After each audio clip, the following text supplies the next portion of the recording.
유전학 연구라는 것이 굉장히 많이 발전을 했습니다.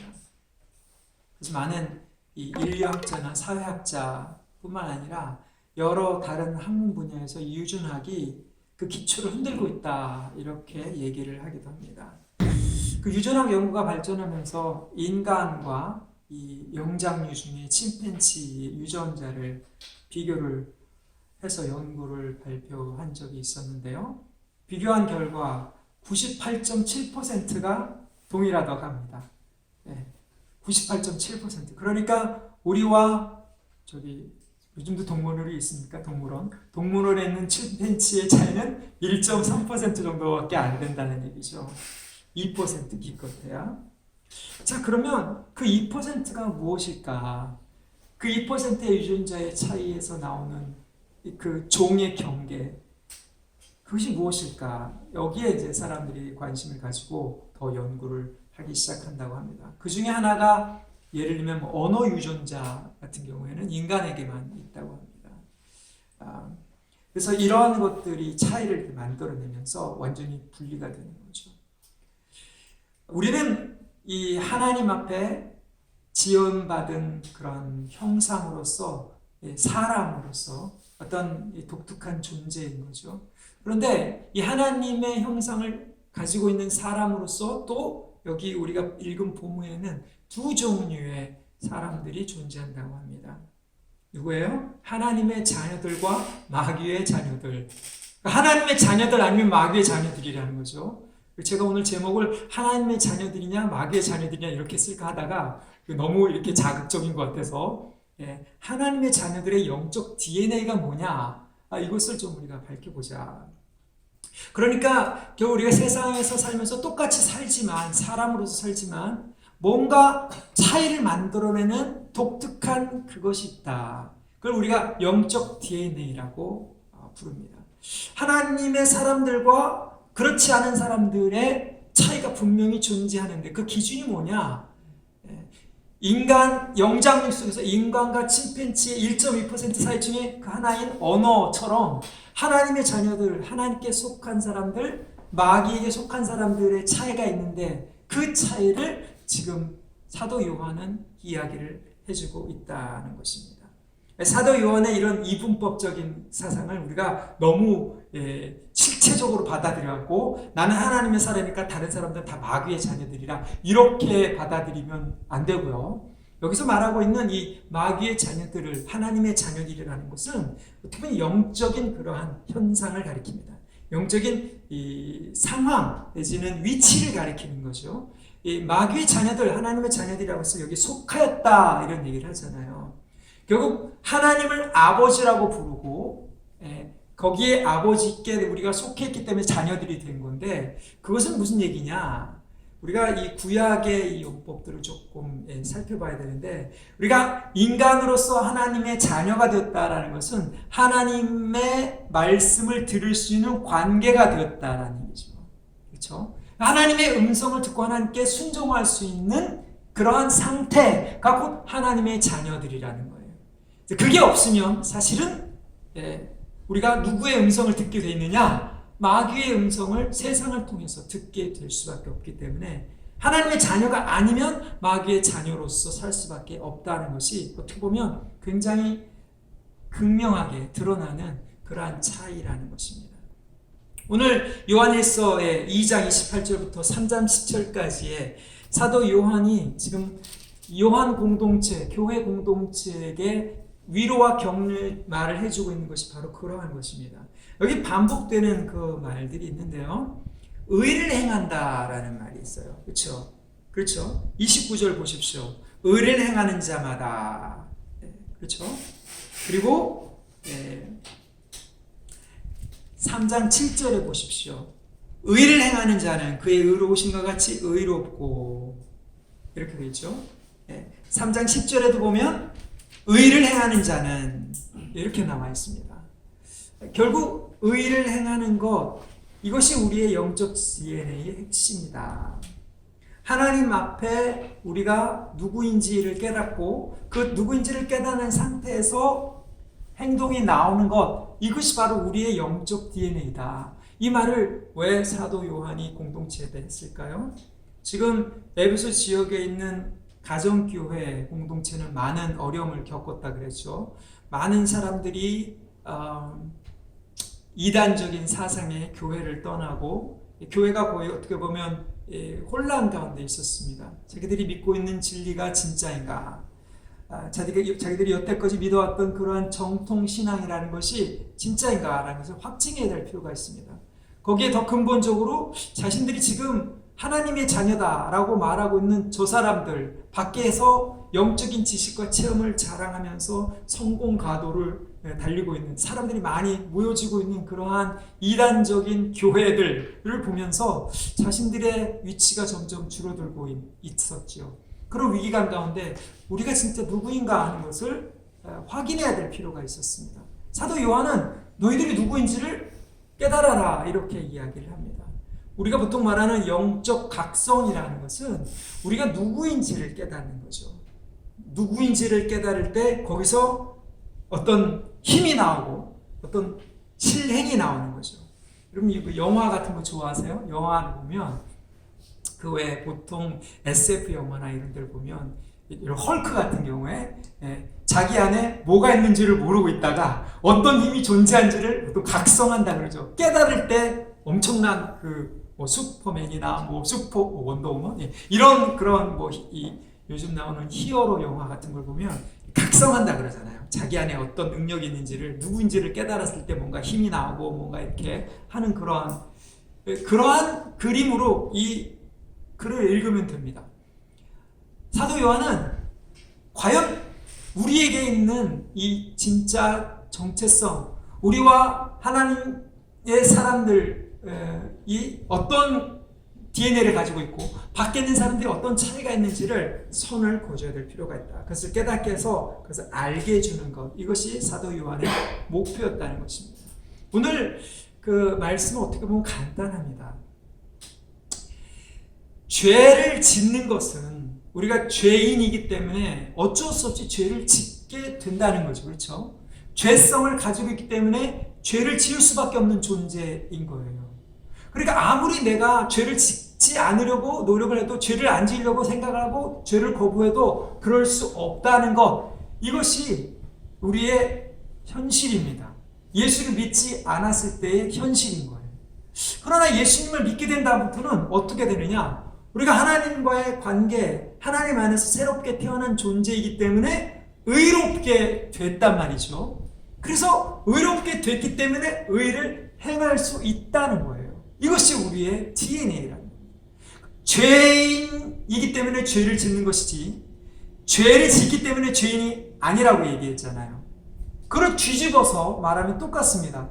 우리가 의를 행하기 때문에 의롭게 되는 것이 아니라 이 많은 종교나 도덕에서 얘기하는 게 그거잖아요. 내가 어떻게 하면 하나님을 기쁘시게 할까? 어떻게 하면 신을 기쁘게 할까? 그렇게 해서 의롭게 살기를 원해서 온갖 목욕지게부터 시작해서 정화수 떠놓고 빌고 하는 이런 모든 의로운 행위 때문에 자기가 하나님 앞에 인정을 받는다. 신 앞에 인정을 받는다. 이게 종교거든요. 사도 요한은 그걸 뒤집습니다. 그게 아니라 우리가 이미 의롭게 되었기 때문에 예수 안에서 의를 행할 수 있다라고 얘기를 합니다. 의로운 것은 행할 수 있다라는 것, 하나님의 인정받는 그 일을 행할 수 있는 것은 우리가 의로운 존재가 되었기 때문이다. 이걸 깨달아라. 이것이 바로 마귀의 자녀들과 하나님의 자녀들을 갈라내는 가장 중요한 그러한 기준이다. 이것이 바로 오늘 우리가 읽은 그러한 이 메시지의 결론입니다. 결론을 먼저 얘기했지만 그래서 한번 좀 다시 좀 깊이 좀 살펴봅시다. 그래서 오늘 우리가 두 가지를 볼 수가 있는데요. 2장 28절부터 3장 2절까지는 하나님 앞에서 우리가 의롭게 됐다는 게 도대체 어떤 의미냐. 여러분 의라는 것은 옳다 여긴다, 인정받는다 이런 뜻이잖아요. 성경에는 의가 많이 나옵니다. 성경은 결국 한마디로 요약하자면 구원이라는 것은 하나님 앞에 의인으로 인정을 받는 것, 이게 구원인 거죠. 그렇죠? 성경은 그래서 구약부터 시작해서 신약에 이르기까지 의에 대해서 많이 이야기를 합니다. 성경의 기자들마다 의에 대해서 조금씩 다른 관점으로 얘기하고 있는데 사도 요한이 말하고 있는 의는 약간 좀 색깔이 좀 다른 의입니다. 그것을 좀 살펴보고요. 두 번째는 3장 3절부터 10절까지 우리가 의롭게 되었다면 도대체 세상 속에서 우리의 의로움이 어떻게 드러나느냐, 이것을 이야기를 합니다. 아까 말씀드린 것처럼 의롭게 됐다면 그 의로움이 드러난다는 거죠. 세상 속에서 그것이 의롭게 행한다라는 사도 요한이 강조하고 있는 의를 행하는 것을 말합니다.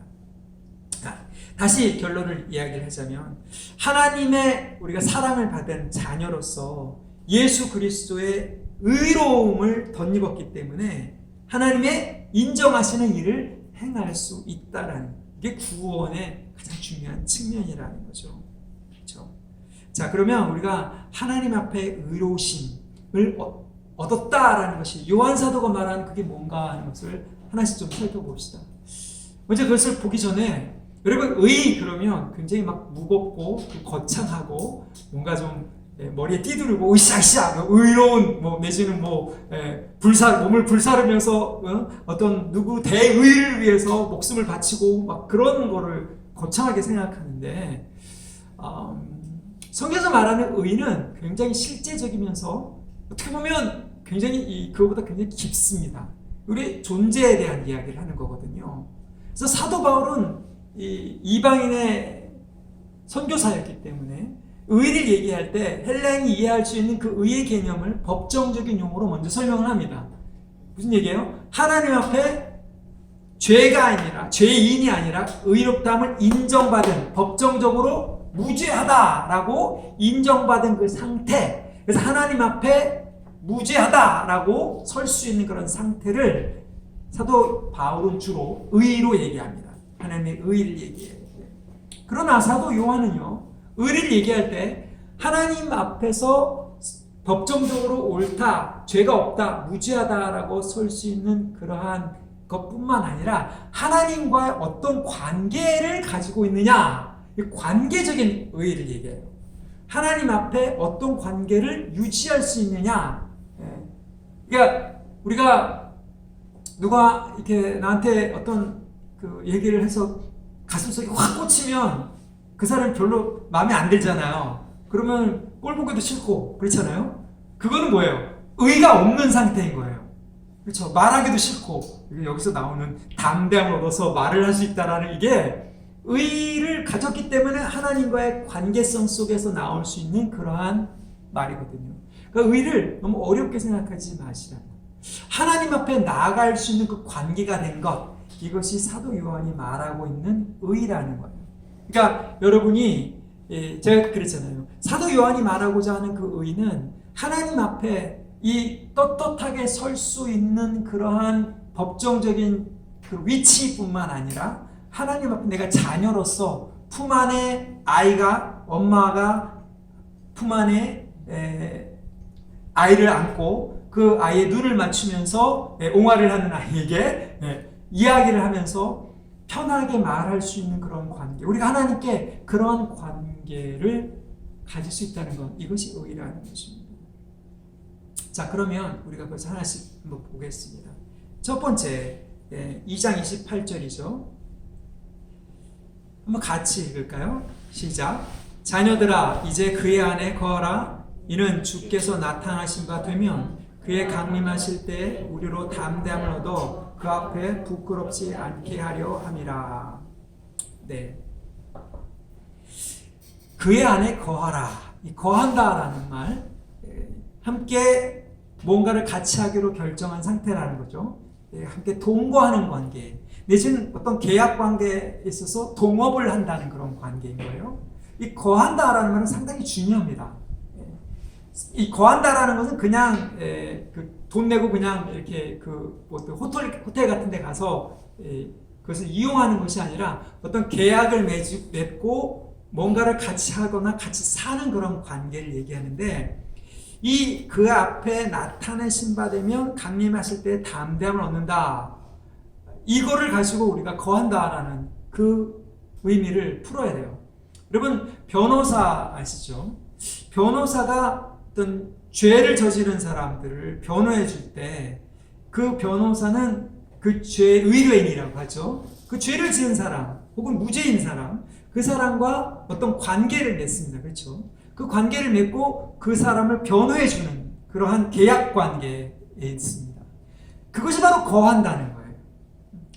그걸 우리한테 비춰보면 우리가 예수님 안에 거한다라는 건 무슨 얘기냐?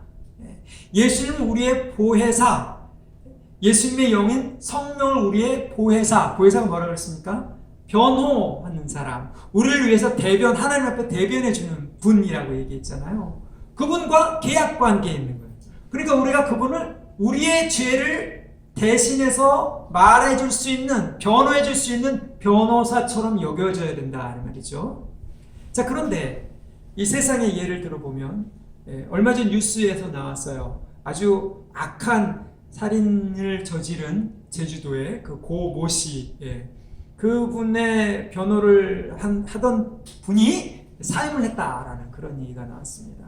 물론 주변의 압력 때문도 있겠지만 여러 이유가 있을 수가 있겠지만 이런 가정을 해볼 수가 있습니다. 그 죄를 저지른 사람이 변호인을 사서 의뢰를 했단 말이죠. 근데 자기가 저지른 죄를 계속 정직하게 고백하지 않고 다 말하지 않고 자꾸 뭔가 속이려고 한다. 자기 안에 있는 자기가 저지른 죄를 정확하게 변호사한테 얘기를 해주지 않은 상태로 변호사를 계약 관계를 맺고 변호사를 수임을 해서 법정에 나가려고 한다. 그러면 변호사가 그 의뢰인을 믿겠습니까? 못 믿겠습니까? 못 믿죠. 그렇게 됐을 때, 자꾸 그렇게 됐을 때 변호사는 그 의뢰인을 포기할 수 있는 권리가 있고 포기할 수 있는 사례가 있었습니다. 그렇죠. 여러분, 그의 안에 거한다라는 말이 바로 그거예요. 여러분, 예수님을 하나님 앞에 우리의 변호사처럼 생각한다면, 쉽게 얘기해서 하나님 앞에 내 안에 있는 죄악된 성향, 죄, 그러한 것들, 이것들을 낱낱이 고백할 수 있는 그러한 관계, 그분을 신뢰하는 거죠. 그렇죠. 근데 그렇지 않고 난 괜찮아, 난 죄가 없어, 이 정도로 나는 죄를 무마시켜야 돼. 그래서 우리가 자주 하는 그런 거 있잖아요. 뭔가 죄를 지면 꺼림직하니까 금식도 하고, 뭔가 죄를 꺼림직하니까 무슨 작정기도도 하고, 예수님께 나의 죄를 의뢰하고 고백하고 그분이 나의 죄를 덮어주실 것을 믿기보다는 내가 죄를 어떻게 처리하려고 하는 그 죄를 내 스스로 감추려는 거거든요. 그는 그분 안에 거하지 않게 됩니다. 그를 계속하다 보면 어떻게 돼요? 마지막에 예수님께서 나타나실 때, 여러분 그거 기억나세요?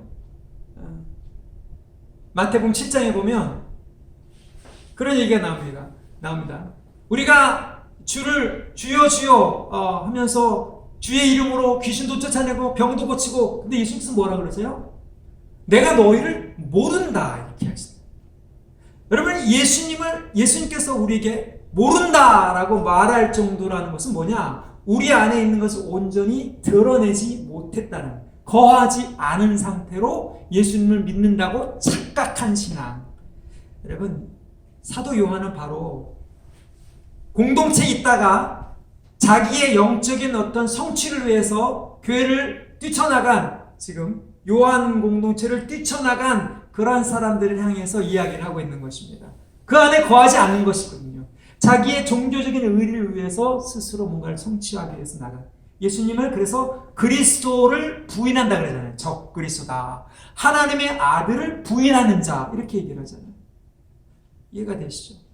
우리가 이런 부분들을 잘 기억해야 됩니다. 하나님 앞에 이 예수님을 그리스도로 믿는 것, 하나님의 아들로 믿는다는 것은 우리의 대언자로서, 보혜사로서 믿는 것인데, 그분 안에 거하기 때문에 우리가 그 앞에 모든 것을 말할 수 있는 관계가 되었다. 이것이 뭐라고요? 의인 거예요. 의. 하나님이 인정하시는 관계 속으로 우리가 들어갔다라는 겁니다. 자, 그렇게 되니까 어떻게 됩니까? 28절에 주께서 나타나신 바 되면 그가 강림하실 때 우리가 담대함을 얻는다. 여기에 이 언어 유희를 하고 있습니다. 그의 나타난 바. 여러분, 헬라어로 파루시아라는 말 들어보셨죠? 그의 강림, 재림을 얘기합니다. 예수님께서 재림하실 때에 우리가 파레시아, 담대함을 얻는다. 이거 뭐 언론의 자유 이렇게 얘기하는데 언론의 자유보다 더 어떻게 보면 근본적인 말입니다. 우리를 하나님 앞에 우리가 누구인지를 담대하게 얘기해 줄 수 있는 그런 분이 계시다라는. 그래서 그 앞에 부끄러움을 당하지 않게 된다라는. 이게 의를 인정받는 그러한 앞으로의 이야기라는 거죠. 여러분 이 글을 읽을 때 그 성경에 나오는 그 사건을 기억해 보시기 바랍니다. 창세기에 보면 요셉 이야기가 나오죠. 요셉과 그의 형제들이 나오잖아요. 그 요셉과 그의 형제들이 요셉의 어떻게 보면은 모략에 빠져서 식량을 구하러 왔는데 식량을 훔친 것처럼 됐잖아요. 그러니까 벌벌 떨죠. 자신들이 죄가 어떻게 보면 드러난 거니까. 죄를 짓지 않았지만 드러난 거니까. 그 앞에 누가 있습니까? 요셉이 있잖아요. 요셉이 누구한테 이야기를 해줍니까? 요셉이 바로 왕 앞에 이들이 나의 형제들이다라고 추천을 해주잖아요. 그렇죠? 그래서 그들이 바로 왕 앞에 가서 절을 하고 바로 왕의 축복을 받고 야곱마저도 바로 왕을 축복하는 그러한 담대함을 얻게 됩니다. 대단한 거죠. 지금 여기서 말하고 있는 것이 바로 그거예요.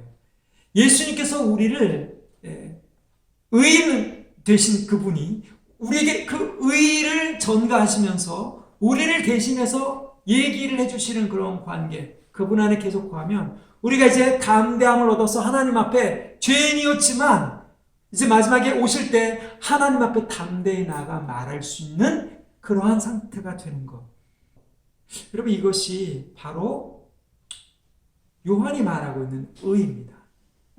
그래서 29절에 보면 너희가 그가 의로우신 줄 알면 의를 행하는 자마 그에게서 난 줄을 알리라. 애매한 말 같지만 아까 제가 말씀드린 그것을 이해하면 쉽습니다. 우리가 그분이 의로우신 줄 안다. 위에 나오는 28절에 나오는 그분 안에 거한다라는 말과 똑같은 말인 거죠. 다른 측면에서 그분의 의를 받아들인 거예요. 여기서 안다라는 말은 뭐라 그랬습니까? 그냥 지식적으로 아는 것이 아니라 내가 그 의로우신 예수님과 어떤 관계를 가지고 있느냐. 그러면 의를 행하게 된다는 얘기예요. 그렇죠. 내가 어떤 존재인지를 알기 때문에 내가 의롭다함을 얻었기 때문에 의를 행하게 되는 것이지 의를 행하고 나서 내가 의를 얻는 게 아니라 이 말이죠. 이거 굉장히 심각한 그러한 내용입니다. 어떻게 보면. 그랬을 때 그에게서 난 줄을 안다. 여기 이 태생에 관한 이야기를 합니다. 그 뒤에 나오는 하나님의 자녀들과 마귀의 자녀들이라는 이런 말은요. 결국 하나님과의 관계가 온전히 되었기 때문에 누구의 말을 듣느냐. 이것이 바로 속했다, 낫다라는 얘기예요. 똑같은 육체를 가지고 있습니다. 예수를 믿건 예수를 믿지 않건 간에. 그런데 어떤 사람들은 하나님이 인정하는 일을 행할 수가 있고 어떤 사람들은 하나님이 인정한 일을 하고 싶어도 알지만 못하는 사람들이 있어요. 왜? 하나님께 속하지 않았기, 나지 않았기 때문에. 나중에 보면 알겠지만 우리 구약과 신약에 있어서 이 자녀됨의 이런 가장 근본적인 개념은 뭐냐면 육체적인 태어남, 육체적인 닮음이 아니라요. 순종 관계에 있는 거예요. 우리가 하나님의 자녀가 되었다라는 것은 하나님의 뜻을, 하나님의 말씀을 듣고 그 뜻을 순종할 수 있는 능력을 부여받은 거죠. 그게 하나님의 자녀가 되었다는 확증이다. 내가 그것을 성취한 게 아니라, 그렇잖아요. 우리가 아기가 태어났을 때 옹알이를 하고 말을 하는데 우리가 물론 뭐 말도 해주고 하지만 그 말을 할 수 있는 능력 자체는 그 아이 안에 있는 겁니다. 그렇죠. 말할 수 있는 환경 가운데 계속 노출시켜졌을 때 그 아이가 그 말을 할 수 있는 것처럼 우리가 하나님 안에서 거듭났을 때는 하나님의 의를 행할 수 있는 능력이 우리 안에 주어진 거예요. 왜? 하나님의 말씀을 들을 수 있기 때문에. 하나님의 음성을 듣고 순종할 수 있는 능력을 주신 거예요. 할렐루야. 이게 거듭난 것이고 이게 의로운 것입니다. 그에게서 낫다라는 얘기예요. 자, 그렇기 때문에 여기서 두 번째 하나님 앞의 의로움은 예수님의 의로우심을 내가 깨닫고 그거를 받는 거예요. 그분의 의로우심을 내가 계속 인정하는 그 관계가 된 것입니다. 세 번째는 하나님의 사랑을 깨닫는 것이죠. 1절과 2절 한번, 1절 한번 같이 읽겠습니다. 3장 1절 시작. 보라, 아버지께서 어떠한 사랑을 우리에게 베푸사 하나님의 자녀라 일컬음을 받게 하셨는가. 우리가 그러하도다. 그러므로 세상이 우리를 알지 못하는 그를 알지 못함이라. 예. 이 하나님 앞에 의로우신 이 세 번째 측면은 하나님의 사랑을 깨닫는 거죠. 어떠한 사랑을 우리에게 베푸셨는가. 예. 하나님의 사랑을 우리에게 베푸셨다. 여러분, 하나님의 사랑을 받았다라는 것, 이것이 하나님 앞에서 우리가 의로움을 가진 그러한 증거라는 게, 하나님의 사랑을 받았다는 것이 우리가 의를 행하는 것이라는 거예요. 여기 보면 29절의 내용이 사실은 3장 1절에 설명이 되고 있는 겁니다. 그러니까 2장 28절부터 3장 2절까지 우리가 의를 행한다는 것은 어떤 특정한 의로운 행위를 한다는 것이 아니라 하나님의 의가 예수 안에서 어떻게 드러나는지를 받아들이는 것, 그것이 하나님의 사랑을 받아들이는 것이 의라는 거예요. 그래서 요한복음에 보면 계속 그런 얘기가 나옵니다. 영생은 이것이니 그의 아들과 그 아들을 보내신 이를 믿는 것이다. 이렇게 얘기해요. 믿는 것이 곧 의를 행하는 것이다. 이런 얘기를 해요. 생각을 해보십시오. 여러분, 우리가 주변에 이제 간증을 많이 듣잖아요. 어떤 분이 사고로 혹은 병으로 전신마비가 됐단 말이에요. 그분이 할 수 있는 거는 숨 쉬는 것밖에 없어요. 근데 그분이 숨 쉬는 것만으로도 하나님의 의롭다함을 인정을 받을까요? 안 받을까요? 받는다는 거예요. 받는다는 거예요. 지금 여기 말이 그거예요. 어떠한 사랑을 우리에게 베푸셨는가? 이것을 받아들이는 것, 이것이 하나님 앞에 의로운 행. 예수님이 하나님이 우리에게 주신 그 의로움이다 라는 걸 내가 믿음으로 받아들일 때 우리는 어떤 행위를 해서 하나님의 의로움을 인정받는 것이 아니라 그 사실 자체가 의로운 행위라는 얘기예요. 그러면 숨 쉬는 것만으로도 하나님이 우리를 기뻐하신다, 인정하신다라는 얘기예요. 여러분, 이해가 되십니까? 이게 얼마나 놀라운 일인지 아십니까? 자녀가 태어나면, 이 아이가 태어나면 아이는 뭘 하기도 전에 그냥 사랑받는 존재가 된 거예요. 부모의 사랑받는 존재. 예수님 안에 하나님의 의가 드러났다는 것을 우리로 알게 하시고 그것을 받아들이는 순간, 그 다음부터는 우리가 그냥 숨을 쉬면서 살아가는 것만으로도 하나님의 사랑을 받은 존재, 하나님의 자녀라 일컬음을 받은 존재가 되었다. 그러니까 뭐예요? 그거를 우리가 믿음으로 받아들였으니까 세상이 알지 못하는 거예요. 세상은 그걸 받아들이지 못하니까. 여기서 말하는 세상은 예수님 안에 나타난 하나님의 의를 받아들이지 않는 사람들, 그런 시스템을 가리키죠.